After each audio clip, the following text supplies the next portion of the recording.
Hello everyone, it's TheCanadianWifier here. I have a heck of an OU game for you today. The team I made just a few minutes before the battle is actually the inaugural battle of the team. It is based on a Mega Heracross, which is apparently really good in OU. My basis for saying this is a website called Break My Team. What you can do is you can export your teams from Showdown and paste them into this program, and what it will tell you is what are the biggest threats to your team, what will break your team, basically. And no matter what OU team I put into the program, it would always seem that Mega Heracross was just such a threat. It could OHKO everything on my team with no prior damage. It's apparently, the move pool is just too versatile, too vast, and it just can kill everything.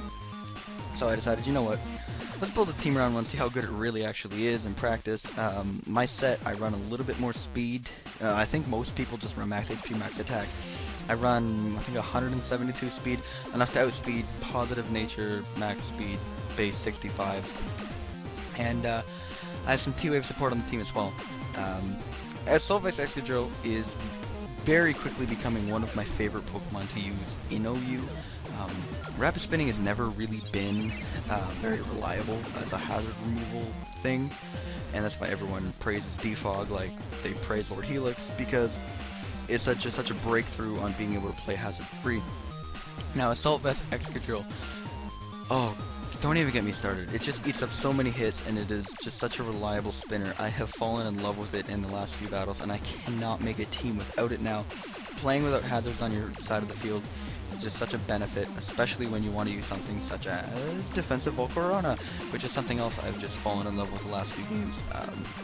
It sets up on Pokemon like you don't even believe, especially with 30% burn chance, Quiver, Dual Stab, and Roost, and it can really quickly ruin people's day that don't know what they're doing to end battles really quickly.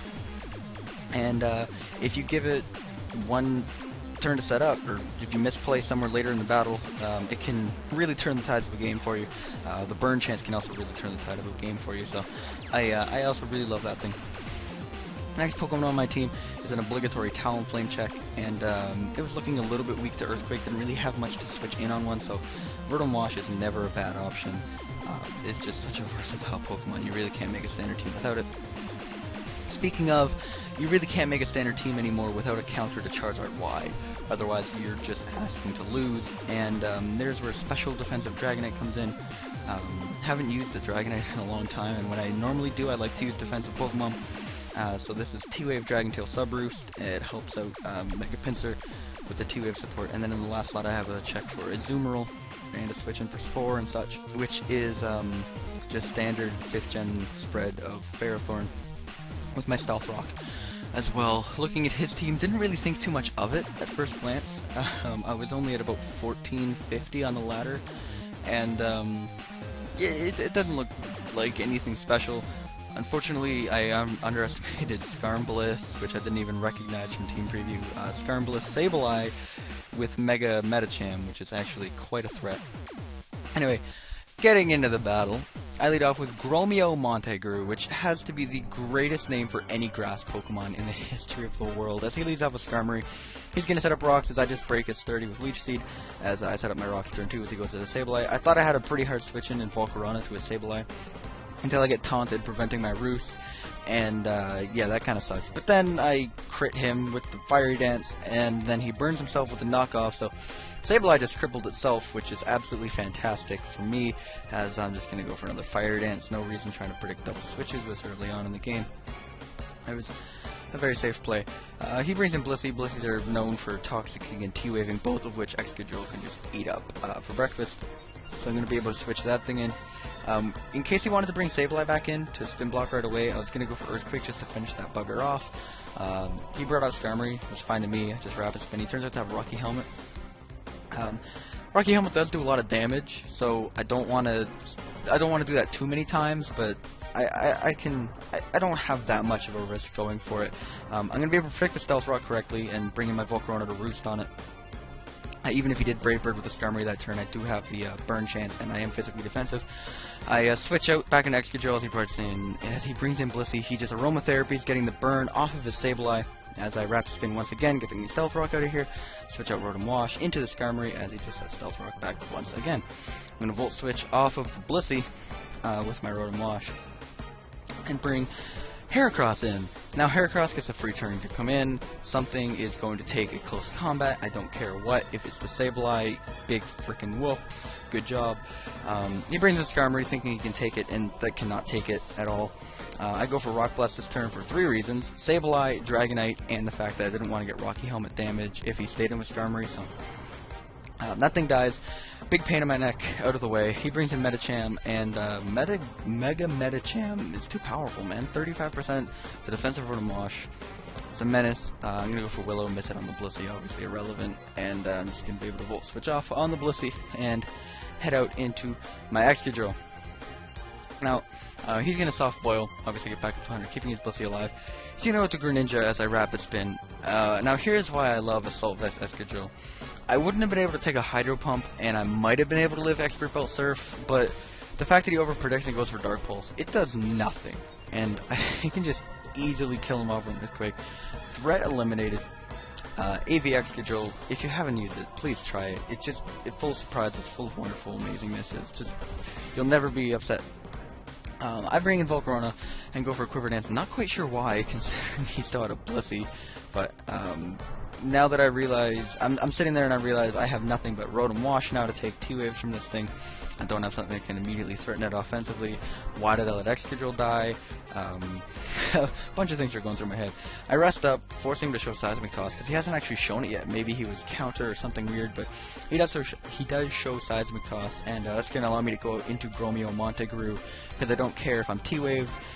Seismic Toss is not going to be doing anything, and I can get up Leaf Seed on him and get back a scientific shit ton every turn from the Blissey, as it's revealed later. I think it's like 27% or something absolutely mind-boggling.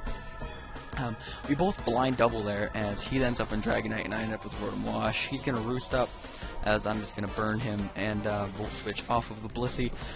Obviously the Blissey came into Aromatherapy, the Dragonite, so I'm going to go into Nose to not allow him to do that, and it's going to go for Pin Missile, because it would have killed anything on his team at that point, and 2-hit KO'd the Dragonite, which I assume I can outspeed, because I run enough speed to outspeed Adamant Dragonite. He's going to bring back in Medicham. Now, I know the Psycho Cut's coming, because I'm in with a Heracross, and now I know the Drain Punch is coming because I'm in with a Ferrothorn, and maybe I can get the burn. Unfortunately, I don't get the burn.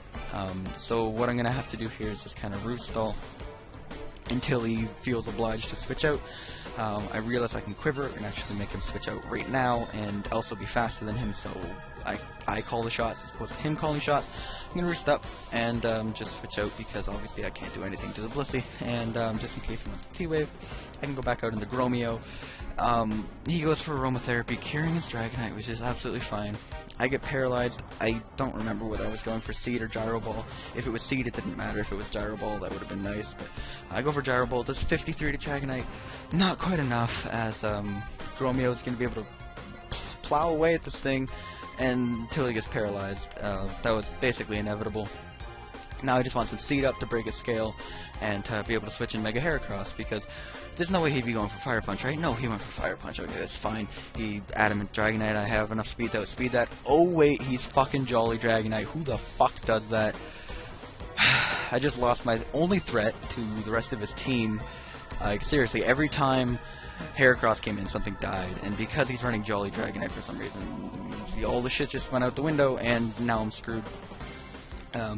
Bring in Volcarona for some reason, go for a Quiver. I guess I was just panicky, forgot he had Blissey again, as I'm going to be forced to go out into Growmeo and just kind of trade blows with this Blissey for a while. Basically just playing a nice fresh game of grab ass, because neither of us can do anything to each other. He's going to stall me out a Gyro Ball long before I can kill him, and I can just heal off of him all day like there's no tomorrow. So all of these turns are really just irrelevant and completely unnecessary, as I'm going to just continually keep him low with Power Whip and Gyro Ball, pressuring him to not want to stick around. As on this turn, I predict him to go for another soft boil, so I'm like, alright, perfect, I can bring a Dragonite. Unfortunately, he goes up to Medicham. I know I can take any hit and get off a T-Wave, which is what I do, and then on the second turn, he reveals Ice Punch. Like, it doesn't matter because I would have lived it on the first turn anyway. Why the hell did you not go for that first turn? Bring up Volcarona and I get paralyzed. And on this turn I see Blissey's at 23%. I'm like, yes, yes, yes, I have the game. I can go for a Quiver. I won the game. Perfect. Oh yeah, I won the game. Blissey lived.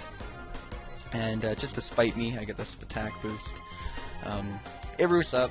I don't know whether he wants to T-Wave or Soft Boiled on this turn. I take the risk, go to Dragonite. And my idea here was not to substall him. My idea here was to substitute as he goes for another Seismic Toss or switches out. And then I can T-Wave, Dragon Tail, do what Dragonite does. Unfortunately, we're now caught in another game of grab ass. This game is just full of it. As we're just subbing and roosting, and then I actually pull out a T-Wave to try to buy myself a free turn, and I actually get it, which is fantastic, because now it's going to allow me a free substitute as he goes through the whole 9 yards of aromatherapying that away. As I roost back up, as he goes for another Seismic Toss, and at this point, it's just so dull and boring. Like, what am I doing? I have Growmeo, you can force him out. I'm getting nowhere with Dragonite other than depleting my own PP. I mean, yes, I'm depleting his, but yeah, I don't want this to come down to PP stall. I'm going to go with the Growmeo, set up a Leech Seed because I know that's the easiest way to force out Blissey as he actually switches out to Medicham. I bring in Volcarona. Hopefully I can get the burn. Hopefully I can get the burn. Can I get the burn? I got the burn! And it's fantastic news. As Medicham's now basically useless. He realizes this thing goes directly into Blissey. I'm going to try to take advantage and go into Dragonite. As he actually Seismic Tosses and I Dragon Tail him out. He goes back out in the Medicham, which is actually pretty nice for me because it's going to take more burn damage before he can come in with Blissey and take it out. But I figured, okay, he's in with Medicham, I don't want to take an Ice Punch even though it'll still hurt.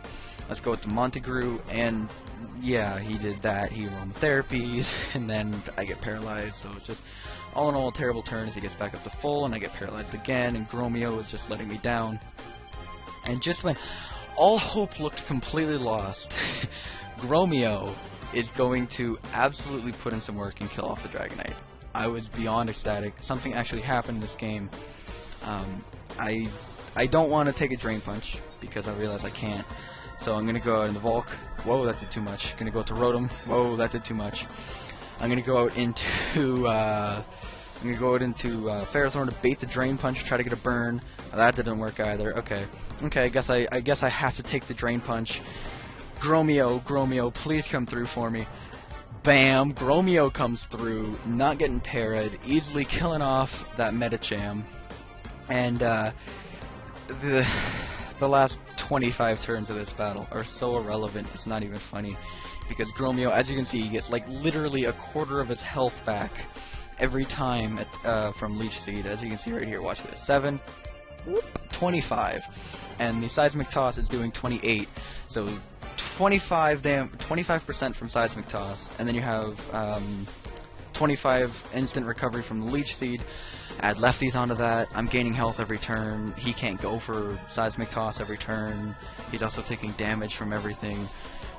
It's over. He sticks around. I'm gonna just speed up and play some music for the next little bit, so I'll be back when something actually happens.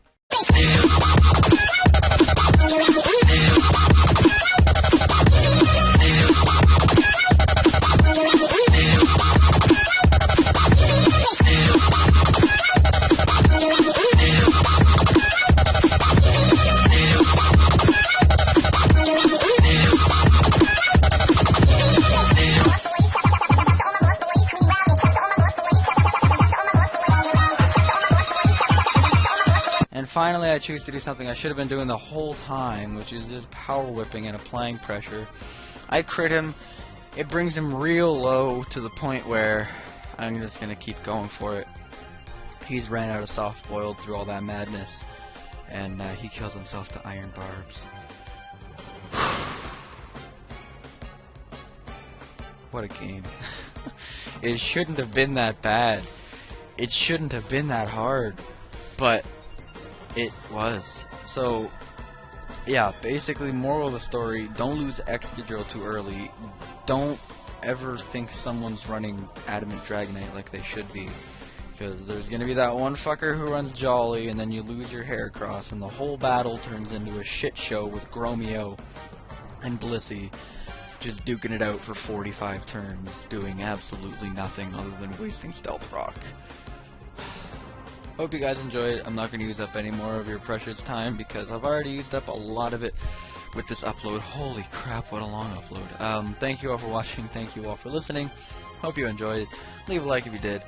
I will see you next time. Take it easy. Have a good day. See you later. Peace.